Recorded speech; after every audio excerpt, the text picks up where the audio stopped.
আজকে হচ্ছে মার্চ মাসে 10 তারিখ, আর আজকে যাচ্ছি আমরা গঙ্গা স্নানে, কারণ কালকে 11ই মার্চ আমাদের পাড়ায় পুজো আছে। তো সেই কারণে গঙ্গা স্নান করতে হয়, এটা নিয়ম। আর পুজোর দিন হয় না, কারণ পুজোর দিন অনেক কাজ থাকে। পুজোর দিনও অনেকে যায়, কিন্তু অনেকে যায় না, কারণ পুজোর কাজ থাকে, সেগুলো করতে করতেই সময় চলে যায়। আর একটা কথা, যে গঙ্গাতে স্নান করলে কি সব পাপ ধুয়ে যায়? যে যা পাপ করেছে একদমই না। আমি যা পাপ করছি সেটা আমাকে ভুগতেই হবে, ওটা নিয়ম, তাই করা।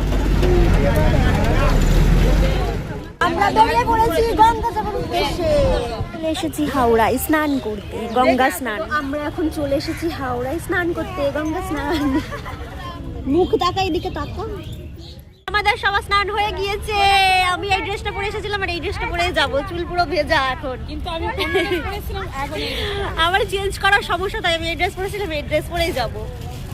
চুল পুরো ভেজা, মনে করো না যে কেউ স্নান করেনি, গঙ্গায় এসে স্নান করেই যাচ্ছি। ফুলের বাজারে এসেছি ফুল কিনতে, কিন্তু যা দাম ফুলের নিয়ে এসছি, ঠিক আছে। এবার 8টা আনি, মানে 8টা আনার কথা, সে জায়গায় আমাদের 6টা এনেছে। এবার মামি নিয়েছে, মাসি লাগবে 2টো, আর আমি ভেবেছিলাম যে কুর্তি পরে করে নেবে, নিয়েছে কিনতে দিয়েছিল শিউলি বৌদির মা। তারপরে হচ্ছে কি যে ওই জন্য হলো সেই ঠাকুরকে দেবে, আর একটা নিতে হবে, আমি পরে দুটো করে তাই জন্য। এটাও ভালো লাগছে, এটাও ভালো লাগছে। হ্যাঁ, এইটাও ভালো লেগেছে, এটা রাখ, আর এইটা ঠাকুরের দিয়ে।